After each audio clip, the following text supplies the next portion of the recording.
ये वतन का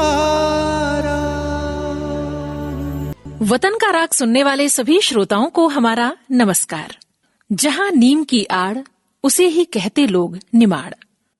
नीम के बहुतायत पेड़ वाला मध्य प्रदेश का पश्चिमी भाग निमाड़ 2 जिलों में बटा हुआ है, पूर्वी निमाड़ और पश्चिमी निमाड़। दोनों जिलों में भीलों का जनजातीय समुदाय काफी बड़ी संख्या में है, जो घने और पठारी जंगलों में फैला हुआ है। यहाँ की जीवन रेखा नर्मदा गहरी घाटियों में बहती है। इन्हीं घाटियों से दक्षिण और पश्चिम में जाने के रास्ते निकलते हैं, जो प्राचीन समय से सामरिक और व्यापारिक दोनों ही दृष्टि से महत्वपूर्ण रहे हैं। ग्रीष्म काल में जब जंगल और पानी सूखने लगता था, तब इन घाटियों से होकर निकलना निरापद नहीं माना जाता था। भील समुदाय अपनी स्वतंत्रता और जीवन यापन के तौर तरीकों पर कोई अंकुश नहीं चाहता। सूखी पथरीली कैसी भी माटी हो, उस पर ज्वार, बाजरा, मक्का पैदा कर वो अपनी जिंदगी काटते हैं खुशी खुशी। 18वीं शताब्दी में अंग्रेजों की नजर इस इलाके पर पड़ी। उनकी इच्छा थी कि यहाँ से जनजातीय लोगों को बाहर कर सिंचित क्षेत्र में खेतीहर जातियों को बसाया जाए, ताकि अनाज के साथ साथ अधिक राजस्व भी प्राप्त हो। किंतु जनजातीय समुदाय को नियंत्रण में रखना मुश्किल काम था।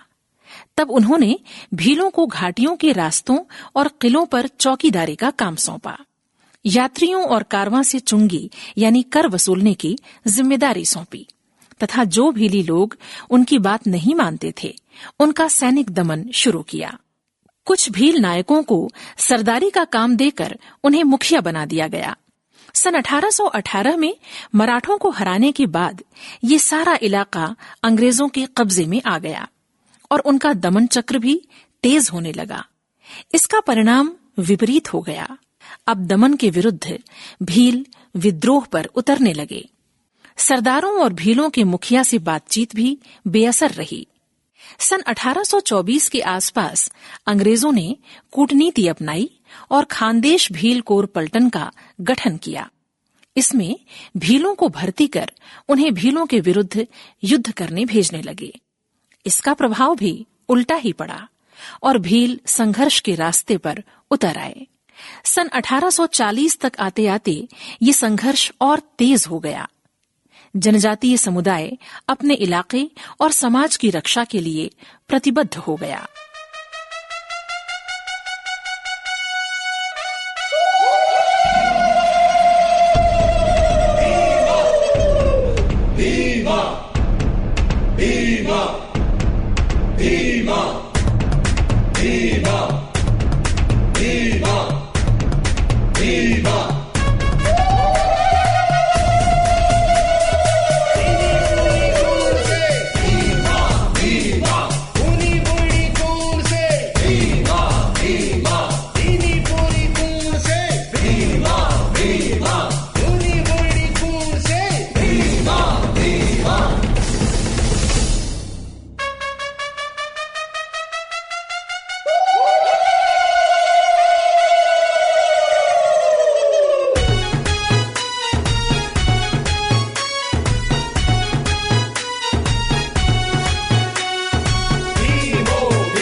ग्राम सांगवी के गुमान नायक को अंग्रेजों ने सेंधवा घाट का नायक बनाया था। गुमान की मृत्यु के बाद उनका पुत्र खाजिया नायक यहां नियुक्त किया गया। कैप्टन मॉरिस इस इलाके में भीलों का दमन करने में बहुत सक्रिय थे। तब खाजिया नायक ने उनकी बहुत सहायता की। उसे अंग्रेज कप्तान ने 100 रुपए का इनाम भी दिया। कुछ समय के बाद एक छोटी सी लापरवाही के अपराध में उसे नौकरी से निकाल दिया गया। खाजिया को ये बहुत अपमानजनक लगा। अपने ही समुदाय के भाई बहनों पर अत्याचार में सहयोग का अपराध बोध उसे कचोटने लगा। खाजिया ने 200 आदमियों का अपना एक दल बना लिया और अंग्रेजों के खिलाफ अभियान छेड़ दिया। सन 1850 में हत्या के जुर्म में खाजिया को पकड़कर अंग्रेजों ने उसे 10 वर्ष की सजा सुनाई, किंतु बाद में कुछ विचार कर उसे छोड़ दिया और फिर से उसे सेंधवा घाट का नायक बना दिया। खाजिया अधिक दिन नौकरी पर नहीं रहा और उसने फिर अपना दल गठित कर लिया। इस बार उसका दल बड़ा भी था और प्रभावशाली भी था। 800 आदमी के इस दल में अरब और मकरानी भी थे। दल ने अंग्रेजों की छावनियों और कैंपों पर सुनियोजित हमले शुरू कर दिए। उनकी रसद और सामान लूटने लगे। सन 1857 का विद्रोह शुरू हो चुका था। नीमच की सैनिक छावनी से विद्रोहियों का जत्था दिल्ली की ओर निकला। इन सब खबरों के बीच खानदेश के कलेक्टर अपने और बड़वानी जिलों के आसपास इकट्ठा हो रहे भीलों को लेकर परेशान थे। उन्होंने कैप्टन बर्च को आदेश दिया कि इन भील विद्रोहियों के बारे में जानकारी जुटाएं और कहां उन पर आक्रमण किया जाए, इस संभावना पर विचार करें। असल में उनका उद्देश्य इन विद्रोहियों को बड़वानी इलाके में प्रवेश करने से रोकना था। इस बीच खाजिया नायक ने अपने साथियों को अपने गांव सांगवी बुलाया। 7 अक्टूबर सन 1857 को महादेव नायक, औचित्य नायक और देवलिया नायक अपने 200 साथियों के साथ सांगवी आए। इन भील विद्रोहियों के समागम की खबर कैप्टन बर्च को लगी। वो भी ये सुनकर सांगवी आया और उसने इनसे बातचीत की और कहा कि जो भी नायक अपने अपने घाट छोड़कर आए हैं वो वापस जाएं और वहां की सुरक्षा करें। किंतु किसी ने भी उसकी बात नहीं मानी और सभी जंगलों की ओर निकल गए। इस खबर से खानदेश के कलेक्टर को चिंता हुई और उसने बॉम्बे सरकार को पत्र भेजकर सैनिक टुकड़ियां भेजने की मांग की। इधर खाजिया के प्रभाव में आकर अनेक गांवों के भील उसके साथ हो गए। इस तरह अंग्रेजों से उनकी जंग जारी रही।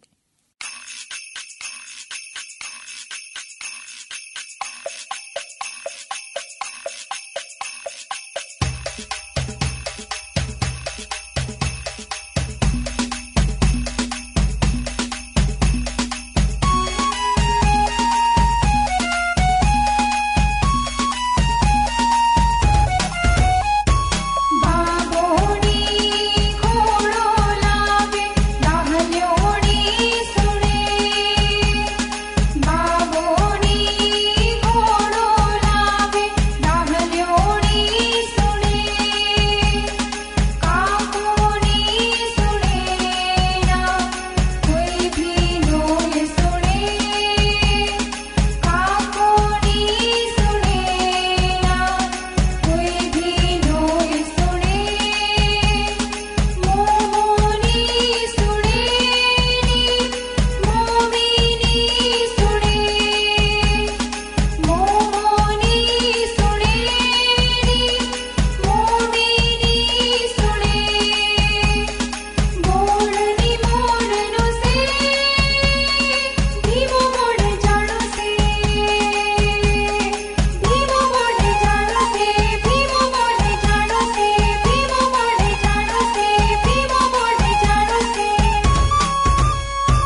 भीमा नायक खाज्या नायक का बहनोई था। जब उसे खाज्या के बारे में जानकारी मिली तो वो भी अपनी घाट की चौकीदारी छोड़ उनके साथ शामिल हो गया। निमाड़ के डिप्टी कलेक्टर नाहर ने गवर्नर जनरल के पत्र का विस्तार से उत्तर देते हुए लिखा था कि भीमा, खाज्या और अन्य नायक अपनी नौकरियां छोड़ विद्रोह पर उतर आए हैं। बॉम्बे आगरा रोड असुरक्षित हो गया है। सन 1857-58 में धावा बावली में हुई झड़प के बाद विद्रोहियों को माफी देने पर विचार किया गया था। भीमा को धुले के कलेक्टर मिस्टर मैन्सफील्ड ने खाज्या के साथ मिलने के लिए बुलाया था, किंतु भीमा गया नहीं। बाद में मेजर कीटिंग भीमा के पीछे लगा। भीमा को पकड़कर नजरबंद कर दिया गया, लेकिन मकान की खिड़की से कूदकर वो बाहर निकल गया। भीमा की गतिविधियां केवल निमाड़ और खानदेश तक सीमित नहीं थीं। वो अपने दल के साथ महाराष्ट्र के उत्तरी क्षेत्र और नागपुर तक पहुंचा। नागपुर के पास खाटौल में भीमा ने मोबासिया के साथ धावा बोला और लगभग 3000 रुपए लूटकर अपने गांव धावा बावली ले गया। भीमा को पकड़ने के लिए खानदेश भील कोर के कमांडर लेफ्टिनेंट कैनेडी 2 सूबेदार, 2 हवलदार और 70 सिपाहियों के साथ निकला। पंचसावल के आगे पहाड़ियों पर भीमा का दल मोर्चा लगाए जमा हुआ था। लड़ाई में भीमा के दल के 25 लोग मारे गए, लेकिन भीमा फिर भी बच निकला। बड़वानी के राजा ने अंग्रेजों को सूचित किया कि हमारे इलाके में भीमा, रंजुआ और मोबासिया अपने अपने दलों के साथ सक्रिय हैं। बीजागढ़ सरकार के खेत सिंह ठाकुर ने सूचित किया कि भीमा ब्राह्मण गांव जरूर आने वाला है। इस तरह छोटी मोटी झड़पें होती रहीं, लेकिन भीमा पकड़ में नहीं आया। इंदौर के व्यापारियों ने कलेक्टर को सूचना देने के बाद 7 लाख का माल बंबई भेजना चाहा। खानदेश कलेक्टर ने असीरगढ़ का रास्ता सुरक्षित बताया, लेकिन व्यापारियों ने 300 गार्ड के साथ सेंधवा के रास्ते माल भेज दिया। भीमा के दल ने ये सारा माल लूट लिया। चिंतित अंग्रेजों ने पूना से फौज बुलाई। 10 अप्रैल सन 1858 को धावा बावली के पास अंग्रेजों ने भीमा के दल पर हमला बोला। तोपखाने की मार से उसका दल बिखरने लगा। 150 से अधिक लोग मारे गए। अंग्रेजों ने उनकी स्त्रियों और बच्चों तक को बंदी बना लिया। भीमा को 3 बार सरकार ने आत्मसमर्पण के लिए कहा, किंतु वो नहीं आया। उसकी विद्रोहात्मक गतिविधियां जारी रहीं। इधर खाज्या नायक अपने एक मकरानी साथी की गद्दारी का शिकार हुआ, जिसने खाज्या को पूजा के लिए नदी में स्नान कर लौटते समय गोली मार दी। घटना अक्टूबर सन 1860 की है। खाज्या की मृत्यु के बाद क्षुब्ध भीमा सन 1867 तक सक्रिय रहा। 2 अप्रैल सन 1867 को बालकुआ के पास एक झोपड़ी में सोते समय भीमा नायक को खोजी पुलिस ने पकड़ लिया। उसे काला पानी की सजा हुई। 19 दिसंबर सन 1876 को पोर्ट ब्लेयर में भीमा नायक को फांसी पर चढ़ा दिया गया। निमाड़ अंचल में आज भी ये दोनों वीर लोकगीतों और लोक गाथाओं में याद किए जाते हैं।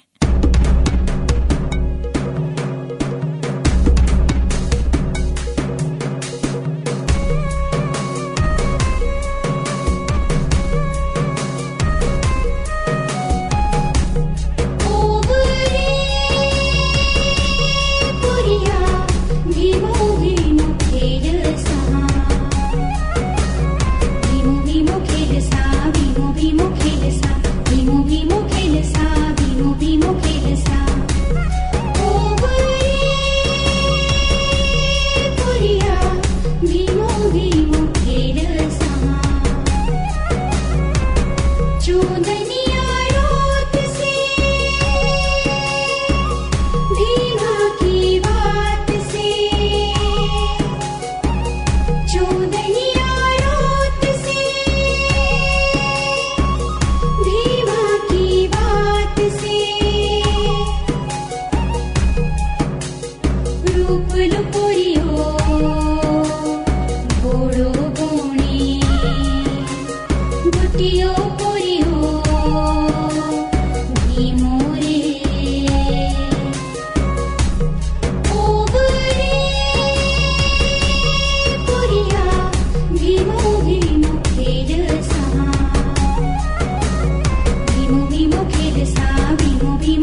भीमो भीमो खेळ सा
अभी आप सुन रहे थे कार्यक्रम वतन का राग। प्रस्तुति स्वराज संस्थान संचालनालय, संस्कृति विभाग, मध्य प्रदेश शासन, भोपाल। ये वतन का